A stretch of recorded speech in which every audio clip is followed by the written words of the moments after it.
ஓம் ஸ்ரீ குருப்யோ நமக. ஆன்மீகம் ப்ளஸ் நேயர்கள் அனைவருக்கும் ஜோதிட குருஜியின் இனிய வணக்கங்கள். பார்வதி பரமேஸ்வரால் துணையோடும் நவ கிரகங்களின் நல்லாசியோடும் இந்த பதிவை ஆரம்பிக்கிறோம். இந்த அருமையான காணொலியில் நம்ம என்ன பார்க்க போகிறோம் அப்படின்னா, சூரிய பகவானின் அற்புதமான ஒரு பெயர்ச்சி.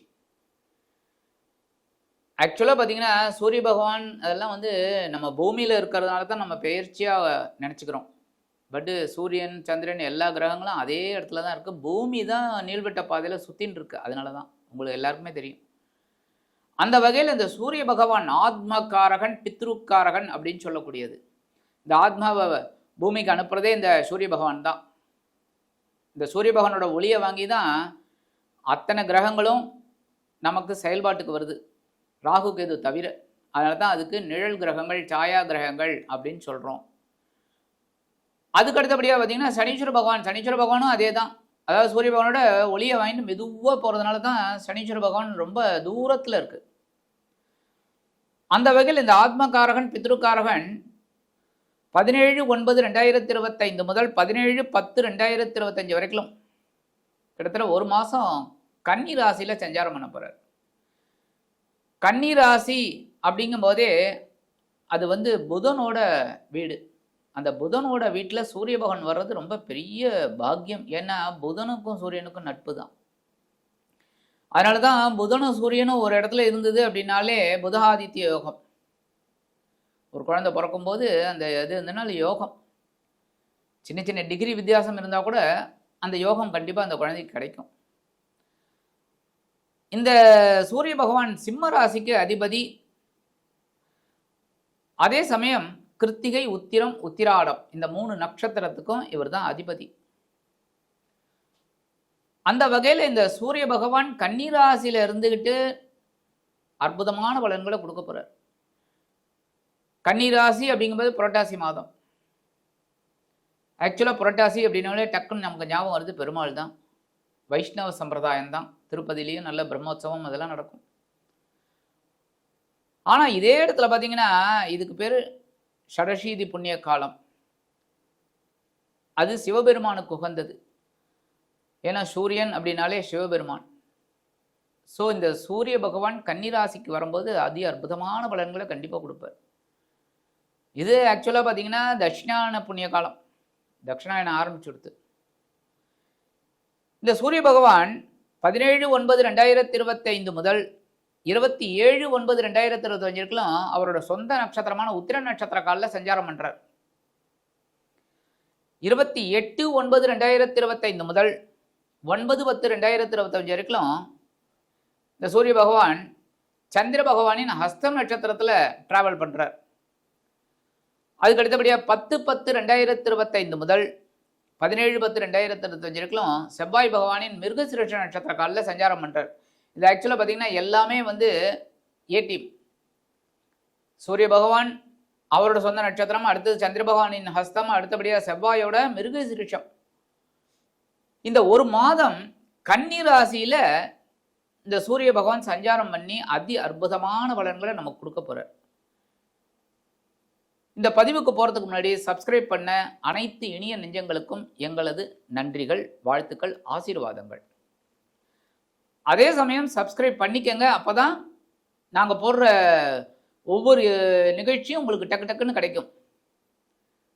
லைக் பண்ணுங்கள், கமெண்ட் பண்ணுங்கள், ஷேர் பண்ணுங்கள். இப்போ இந்த பதிவுக்கு போகலாமா? எனது அன்பான மகர ராசி நேயர்களே, இந்த அருமையான பதிவில் நம்ம என்ன பார்க்க போகிறோம் அப்படின்னா, சூரிய பகவானின் அற்புதமான பேச்சு. கண்டிப்பாக சூரிய பகவானை நீங்கள் வழிபாடு பண்ணணும். ஏன் அப்படின்னா அஷ்டமாதிபதி. எப்போவுமே நமக்கு யாராவது ஒரு கஷ்டத்தை கொடுக்குறாங்க அப்படின்னா, நம்மளோட ஒரு சீனியர் ஆஃபீஸில் ஆகட்டும் இல்லை எதுலேயோ ஆகட்டும், ஒரு சீனியர் அப்படின்னா நம்ம அவங்கள கொஞ்சம் அப்படியே அனுசரித்து போனால் தான் ரொம்ப நல்லது. ஏன்னா அப்போ தான் இந்த கஷ்டம் குறையும். அதுக்காக தான் இந்த அஷ்டமாதிபதியை நம்ம நைஸ் பண்ணினோன்னு வச்சுக்கோங்க, கஷ்டங்கள் கண்டிப்பாக குறையும். இந்த அஷ்டமாதிபதி சூரிய பகவான் இது வரைக்கும் எங்கே இருந்தாலும் அஷ்டமராசிலேருந்து உங்களுக்கு ஏகப்பட்ட வேலை பலுவை கொடுத்தார். உத்தியோகத்துலேயும் சரி, தொழில் வியாபாரத்துலேயும் சரி, நெருக்கடிகள். சரி, அதுக்குண்டான பணவரவு வந்ததா? வரல. அதுக்குண்டான பணவரவு வரல. சரி, உத்தியோகத்தில் ஒரு உயர்வு கிடைக்கல. ஏன்னா கேது அங்கே உட்காந்துருக்காரு. 8ஆம் இடம்னாலே கொஞ்சம் இது அஷ்டமாதிபதி அஷ்டம ராசிலே கேதுவோட வேற இணைந்துட்டு இருந்தார். 2ஆம் இடத்துல ராகு இருந்தால் கூட பரவாயில்லை, ஏன்னா குருவோட பார்வையை வாங்கிட்டு இருந்திருக்காரு. அதனால பரவாயில்லைன்னு சமாளிச்சிங்க, குடும்பத்தை சமாளிச்சிங்க. ஆனால் உத்தியோகத்தில் ஒரு முன்னேற்றம் கிடைக்கல, தொழில் வியாபாரத்தில் ஒரு பெரிய பாக்கியம் ஒரு முன்னேற்றம் கண்டிப்பாக கிடைக்கல. பரவாயில்ல, ஏதோ ஓடின்னு இருக்கு. உங்களுக்கு வர வேண்டிய உயர்வு கூட வரல. ஆக்சுவலாக வர வேண்டியது வரவே இல்லை, ஏதோ தள்ளி போயிட்டு இருக்கு. சரி, ரைட். இப்போ அந்த சூரிய பகவான் அஷ்டமஸ்தானத்தை விட்டு விலகி உங்களது பாக்கியஸ்தானத்துக்கு வருது, ரொம்ப அற்புதம். அஷ்டமாதிபதி 8ஆம் இடத்து அதிபதி 9ஆம் இடத்துக்கு வராது. அப்போ என்ன, உடல் ஆரோக்கியம் நல்லபடி ஆகிடும். இது வரைக்கும் இருந்தால் அந்த மனக்கிளேசங்கள், மனக்குழப்பங்கள், மன சங்கடங்கள் அதெல்லாம் குறைஞ்சிரும். அடுத்தபடியாக உத்தியோகத்தில் ரொம்ப நாளாக நீண்ட நாட்களாக உங்களது கோரிக்கை பரிசீலிக்கப்படாமல் இருந்தது பாருங்கள், அதெல்லாம் இப்போ பரிசீலிக்கப்பட்டு உங்களுக்கு வெற்றியை கொடுக்கும். கண்டிப்பாக அந்த உயர்வு உங்களுக்கு வந்ததுக்கு வாய்ப்பு இருக்குது. அதுவே இப்போ தந்தையார் ரொம்ப டென்ஷன் கொடுத்துருந்தார் உங்களுக்கு சில விஷயங்களில், இப்படி தான்ப்பா இருக்கணும் அப்படின்னு சொல்ல நீங்கள் கேட்க மாட்டேன், நீங்கள் ஏதோ ஒரு பிரிவினை அதெல்லாம் இருந்தது, அதெல்லாம் இப்போ நல்லபடியாக அவர் உங்களை புரிஞ்சுக்கிட்டு இப்போ ஒருவர், அவரால் உங்களுக்கு சில நன்மைகள் கண்டிப்பாக இருக்குங்க. அதுமாதிரி பிதுரார்ஜித சொத்துக்கள், பாக பிரிவினைகள் அதெல்லாம் நல்லபடியாக முடியறதுக்கு வாய்ப்புகள் இருக்குது. புதுசாக வீடு மனை வாகனம் இதெல்லாம் வாங்கக்கூடிய ஒரு யோகம் உங்களுக்கு கண்டிப்பாக கிடைக்கும். நீண்ட நாளாக சில பிரச்சனைகள் முடிவுக்கு வராமையே இருந்தது. ஒன்று அண்ணன் தம்பி பிரச்சனை, இல்லைன்னா அக்கா தங்க, இந்தமாரி ஏதோ ஒரு பிரச்சனை ஒன்று ஓடிக்கிட்டு இருக்க குடும்பத்தில், அந்த பிரச்சனை குறையுங்கிறத விட மறையும். பாக்கியங்களை அனுபவிக்கக்கூடிய ஒரு பாக்கியம் இந்த காலகட்டத்தில் உங்களுக்கு கண்டிப்பாக கிடைக்கும். முதல்ல வரக்கூடிய 11 நாட்கள் அதி அற்புதமான ஒரு நாட்கள். ஏன்னா பாக்யாதிபதி சூரிய பகவானின் சொந்த நட்சத்திரமான உத்திரம் நட்சத்திர காலில் இந்த சூரிய பகவான் டிராவல் பண்ணுறார். கண்டிப்பாக இப்போ தந்தையார் பிதுரார்ஜித சொத்துக்கள் கண்டிப்பாக உங்களுக்கு நல்லபடியாக இருக்கும்.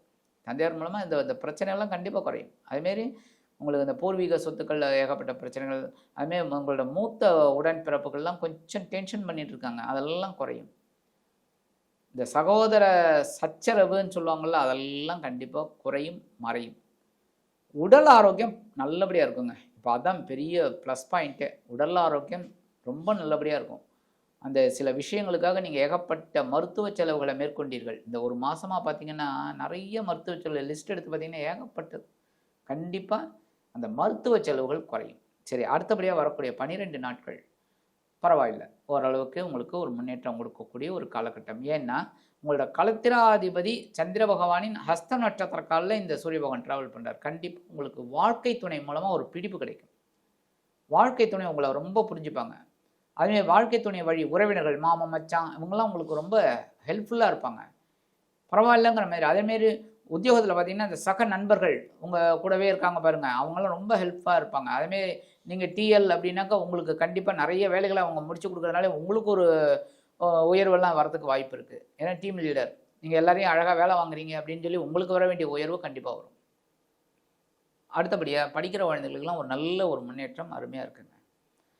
வாழ்க்கை துணை கண்டிப்பாக இந்த காலகட்டத்தில் உங்களுக்கு உங்களோட சப்போர்ட்டாக இருக்கிறது ரொம்ப சந்தோஷமாக இருக்கும். ஏன்னா குடும்பம்னாலே அதாங்க, சந்தோஷமாக இருக்கக்கூடிய ஒரு காலகட்டம். தொழில் வியாபாரத்தில் கூட்டாளிகள் இப்போ தான் உங்களை நல்லா புரிஞ்சுக்கிட்டு அப்படியே உங்களுக்கு அனுசரணையாக வர்றதுனால உங்களுக்கு உத்தியோகத்துலேயும் சரி தொழில் வியாபாரத்திலும் ஒரு பிடிப்பு கிடைக்கும்.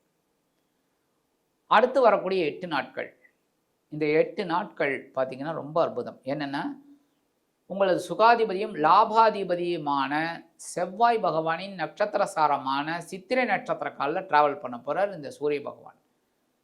சாதாரண செவ்வாய் பகவானாலே உணர்ச்சி வேகம் அதிகமாக இருக்கும். இப்போ உங்களுக்கு நீங்கள் எடுக்கிற காரியங்களில் ஒரு உணர்ச்சி வேகத்தோடு எடுத்து முடிப்பீங்க. என்னால் முடியும். சாதாரண மகர ராசி அன்பர்கள் ஒரு வேலையை எடுத்துட்டிங்கன்னா கண்டிப்பாக செஞ்சிருவீங்க. உங்கள் ஆசிநாதன் சனீஸ்வர பகவான் அப்படியே உயரணும் அப்படின்னு நினைக்கக்கூடியவர்கள். ஒரு ஏடியாக உயர்ந்துடக்கூடாது, என்ன டபால்னு இறங்கி விட்டாலும் இறங்கி விடும், அதனால நம்ம கரெக்டாக போகணும்னு. அப்போ இந்த சுகாதிபதியும் லாபாதிபதியுமான செவ்வாய் பகவானின் நட்சத்திர சாரமான சித்திரை நட்சத்திர காலில் வரும்போது ஒரு பொன்பொருள் ஆடை ஆபரண சேர்க்கை உண்டாகும். ரொம்ப நாளாக திட்டம் போட்ட சில காரியங்கள் இந்த நேரத்தில் அதி அற்புதமாக இருக்கும். நீங்கள் எதிர்பார்த்த அந்த உயர்வுகள் வரத்துக்கு வாய்ப்பு இருக்குது. உத்தியோகத்துலேயும் சரி தொழில் வியாபாரத்துலையும் சரி. சரி, பரிகாரம் அப்படின்னு பார்த்தீங்கன்னா ஞாயிற்றுக்கிழமை அன்னதானம் பண்ணுங்க. ஒரு 3 பேருக்கு காலையில் டிஃபனோ இல்லை மத்தியானம் சாப்பாடோ வாங்கி கொடுங்க. வயிறு வாழ்த்திடுது அப்படின்னாலே உங்களுக்கு சில நன்மைகள் ஆட்டோமேட்டிக்காக கிடைக்கும். அன்னதானம் பெஸ்ட். அதனால் இந்த அன்னதானம் நீங்கள் பண்ண ஞாயிற்றுக்கிழமை உங்களோட வேலைகள்லாம் அற்புதமாக நடக்கும். குடும்பத்தில் ஒரு சந்தோஷம் இருக்கும். இருக்கிற காரியங்களில் ஒரு தெளிவு இருக்கும். ஆக இந்த சின்ன பரிகாரம் நீங்கள் பண்ணிங்கனாலே அஷ்டமாதிபதி சூரிய பகவான் உங்களது பாக்கியஸ்தானத்தில் அமர்ந்து அதி அற்புதமான ஒரு முன்னேற்றமான பலன்களை கண்டிப்பாக கொடுப்பார் என்று கூறி விடைபெறுகிறேன். நன்றி, வணக்கம். மீண்டும் ஒரு அருமையான பதிவில் நான் உங்களை மனமகிழ்ச்சியோடு சந்திக்கிறேன். வாழ்த்துக்கள். வாழ்க வளமுடன்.